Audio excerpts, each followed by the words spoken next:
on the loose. Let's read chapter 8 and see how far we get. As Izzy pedaled closer, we could see that a police car wasn't parked in front of our house. It was at our next door neighbor Sue's house. Izzy leaned her bike against the telephone pole. She got her camera ready. I hope the bear didn't hurt Brian, I said. Brian is Sue's adorable pet pig. We ran over to the fence that separated our backyard from Sue's. We could hear someone talking. We cupped our ears to the wood and tried to listen. A good reporter knows when to snoop. But we still couldn't hear what they were saying. We waited. Finally, the gate opened and Officer Wentworth walked out. He's always so grumpy looking. As he drove away, we called to Sue over the fence. She waved us over. We ran into her backyard. I pulled out my notepad. "Hi," Sue said. "Are you girls here as nosy neighbors or as reporters?"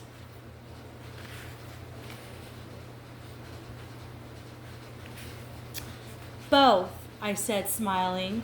"Is everything okay? Can you tell us why Officer Wentworth was here?" "Have a look," she said. Sue had a large swimming pool. She pointed to the pool gate behind us. We walked over to investigate. Brian ran out into the yard. Sue laughed. Brian was squealing. It sounded like someone let the air out of a helium balloon.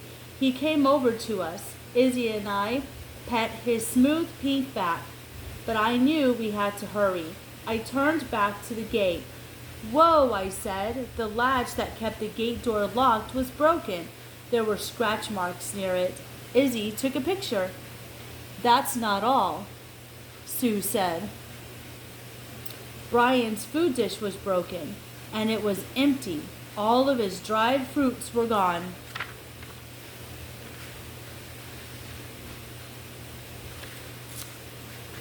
"Is there anything else I wrote everything down. Is there anything else?" I asked. Sue scratched her head.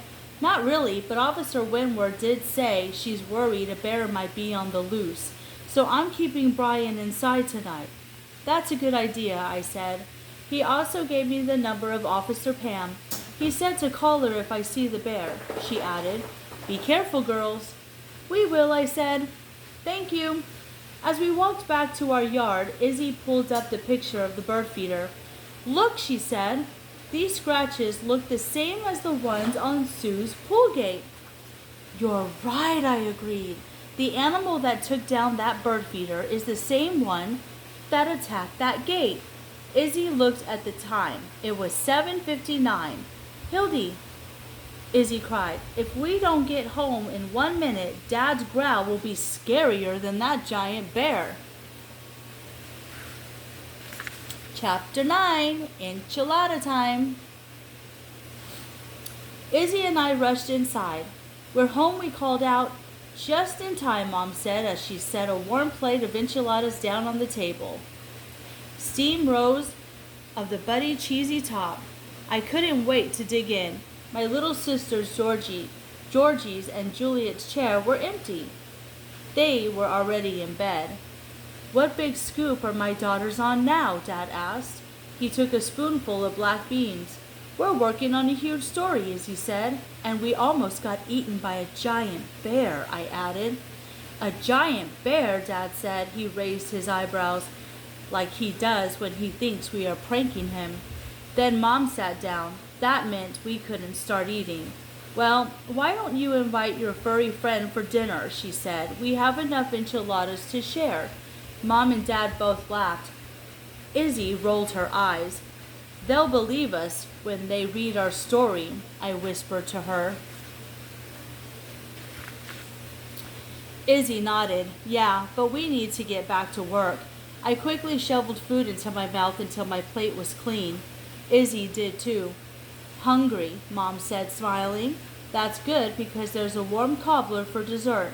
I made it with fresh berries from our wild blueberry bush out back." We finished dessert faster than dinner. We cleaned up the dinner dishes, then ran upstairs to my room. Izzy and I sat on the floor. "Time to review our notes," I said as I opened my notepad.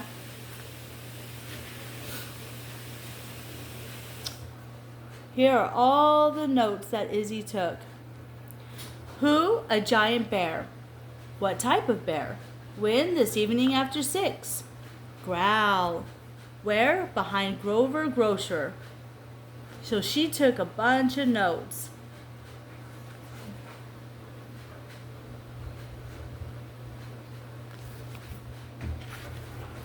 I put down my notepad. We need to figure out why this bear is in town, I said, and where it might head next. Let's do some research, Izzy said. She began looking up information about bears. The most common type of bear found in Pennsylvania is the black bear, she said. Wait, I said. The fur Mr. Troutman found was black. Great, so it's probably a black bear. Let me see if I can find out what black bears like to do and eat, she said. Izzy typed some more. Black bears love to swim. They eat wild berries and also trash. She read aloud. What else does it say? I asked. She said. Black bears are increasingly being pushed out of their homes by new development. New development, I asked. That means construction. Like those trucks we saw in Sellingson's Grove Forest, Izzy explained. Izzy turned toward me. I couldn't help but laugh. The corners of her mouth were stained blue from the blueberry cobbler. She wiped her mouth. Then it hit me. Izzy, I know we're going to crack this case wide open, I said.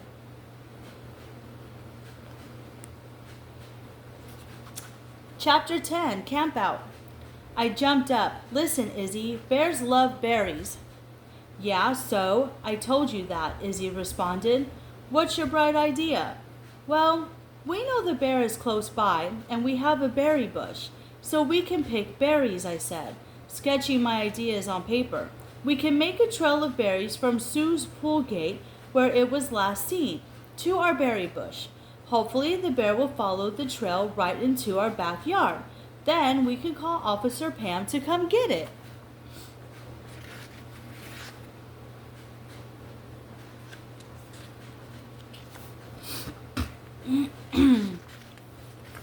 Izzy's eyes grew wide. If the bear comes into our yard, then we can take the picture we need for our article. Exactly, I said. We should camp out in the fort tonight. We called it the fort, but it was actually a wooden playhouse with a long plastic slide. It had a little room on top with a window and a door that latched. Sleeping outside with a bear on the loose sounds risky, Izzy said. There is a strong metal latch on the fort door, I said. We'll be safe in there. Izzy thought it over. Okay, she said. Let's do this. First, we picked berries off the bush in our backyard. Next, we made the berry trail. Finally, we placed a small pile of berries outside Sue's pool gate. Perfect, I said. Now, you go get our pillows, and I'll let Mom and Dad know we'll be sleeping outside, and I'll grab snacks. Hey, why do you get to grab the snacks? Izzy asked, scrunching up her nose. The reporter always handles the snacks, I said. Izzy laughed. I know you just made that up, but whatever. See you in the fort. I let Mom and Dad know where we'd be. Then I grabbed a plate of brownies.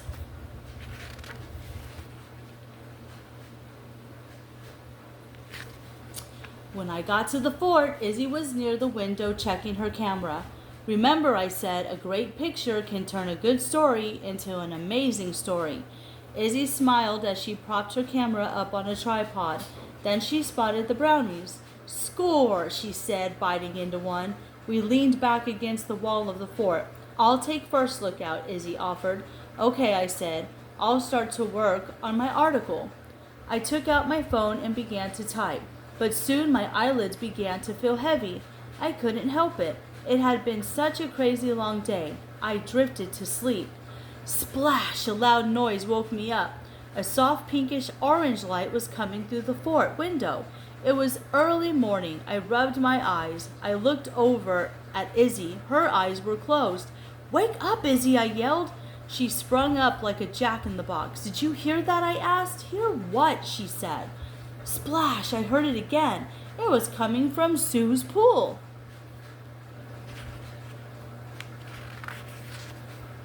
Investigate.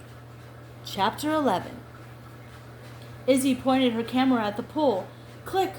What is it? I asked. Who do you see? I can't get a good look, she said. There's definitely something in the pool. We're just too far away. I looked through my notes. Bears love to swim, Izzy, I said. I bet it's that bear. Zoom in. Izzy adjusted her camera lens. I'm trying, she said. I grabbed my notepad and unlatched the fort door. Hildy, Izzy cried, where are you going? I need to investigate, I said. Are you crazy? Izzy yelled. She grabbed my arm. I wiggled free. I'm just going to take a quick peek over the fence. I'll be right back, I said. No way, shouted Izzy. We need to stay safely behind this door.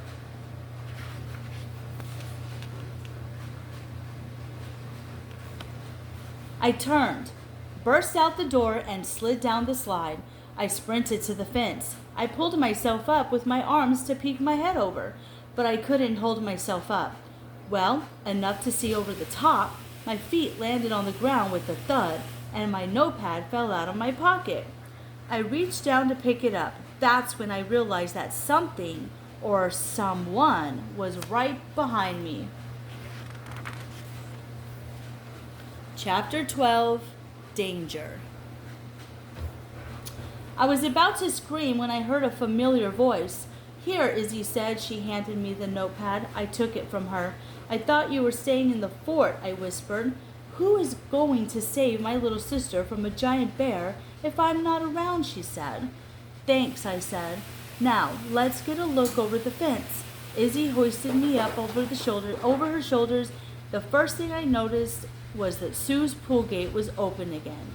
Next, I saw wet paw prints leading away from the pool. Then I saw something move. I looked over at a large bush in Sue's yard. I froze. 2 round black eyes were looking back at me.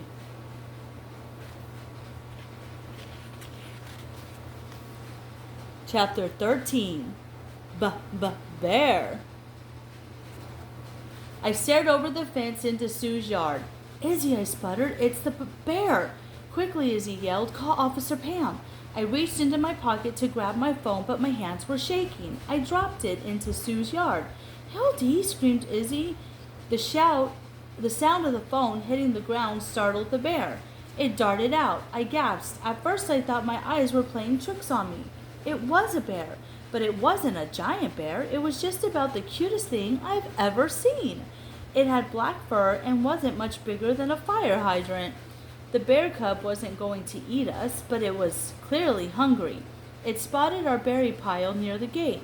Then it started following the trail of wild berries.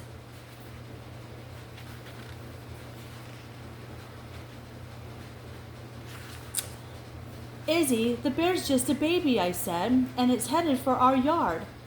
Izzy pulled me down from her shoulders. We ran up onto our back porch.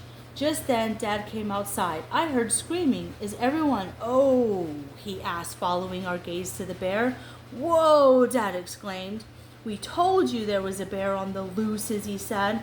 That's true, Dad said. I should have listened to you girls. You look scared, Dad, I said, laughing. It's just a cute little baby bear. That cub might look cute, Dad said, but that mama bear is probably close behind. Mama bear can be very dangerous. And when they think a baby is in danger, Izzy took pictures of the bear. Click, click. I borrowed Dad's phone and called Officer Pam.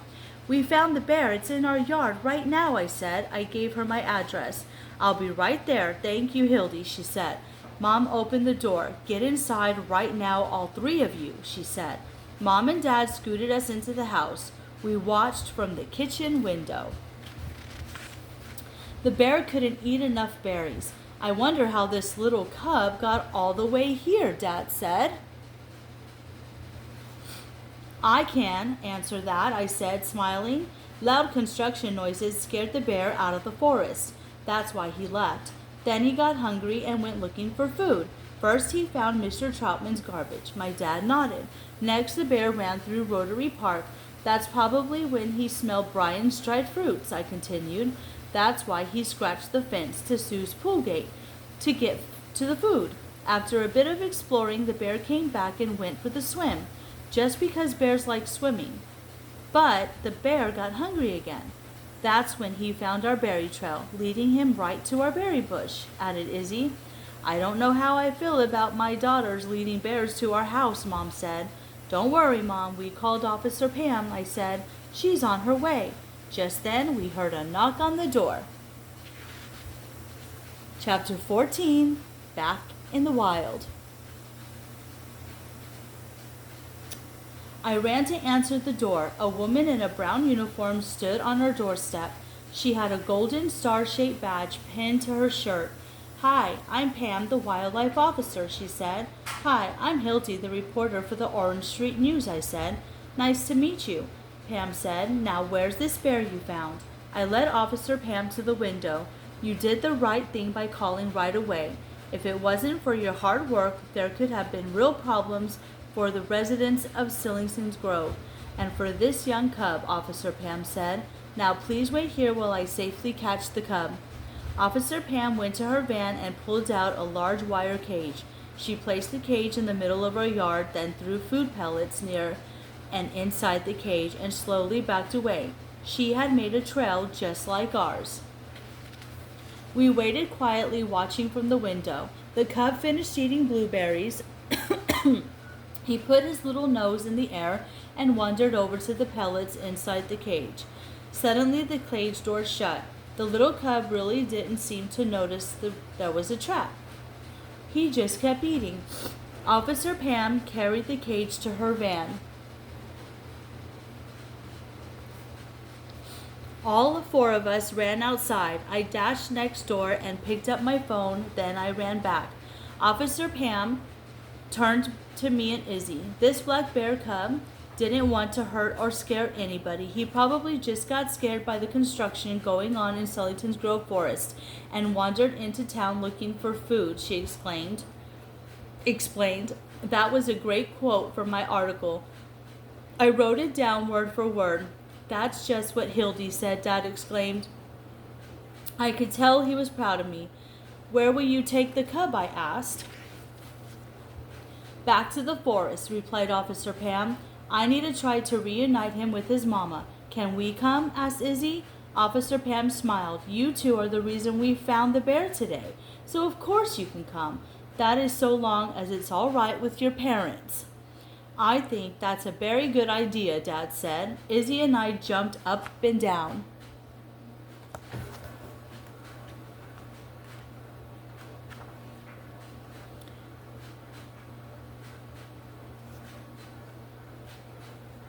Chapter 15, Mama Bear. Izzy and I saw the bear cub behind us. He was sleeping. His little paws were snuggled against his tiny face. "He's so cute," I whispered. "I just want to eat him." "You want to eat everything," Izzy joked. Officer Pam drove down a bumpy road into Sillington's Grove Forest. After several minutes, she stopped the van. "I can tell from the scratches on these trees that this is where a family of bear lives," Officer Pam said, pointing at the marked trees. "So this cub's mama must be close by.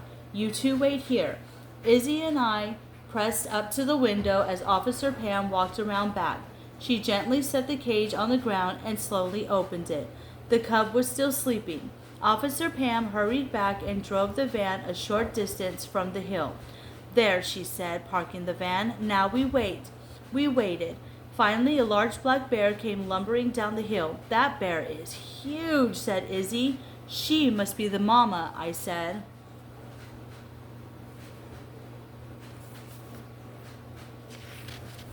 "That's right," Officer Pam said. Izzy zoomed in and began taking pictures. Click, click. The mama bear went up to her cub. She nudged him playfully. The cub woke up and nuzzled his mama's nose. "He looks so happy," Izzy said. "He is," Officer Pam answered. She smiled. The bear ran up the hill and disappeared behind the tree line. Vroom! A construction truck rumbled by. I frowned. Those trucks are so loud. How do we know the bear cub won't get scared again and head back into town? "We won't," replied Officer Pam.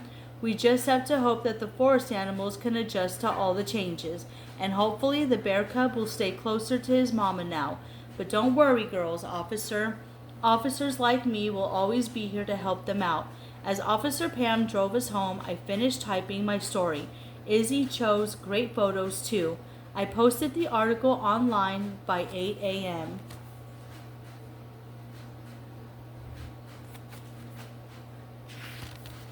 When we got out of the van, Officer Pam handed Izzy and me two golden star-shaped badges, just like the ones she was wearing. Now, you're honorary wildlife officer, she said. No one knew where that baby cub was until you two cracked the case.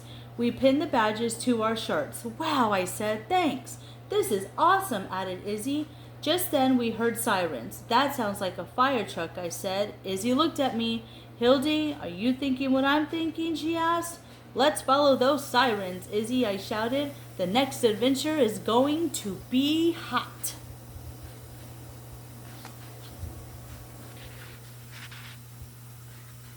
Thank you for listening.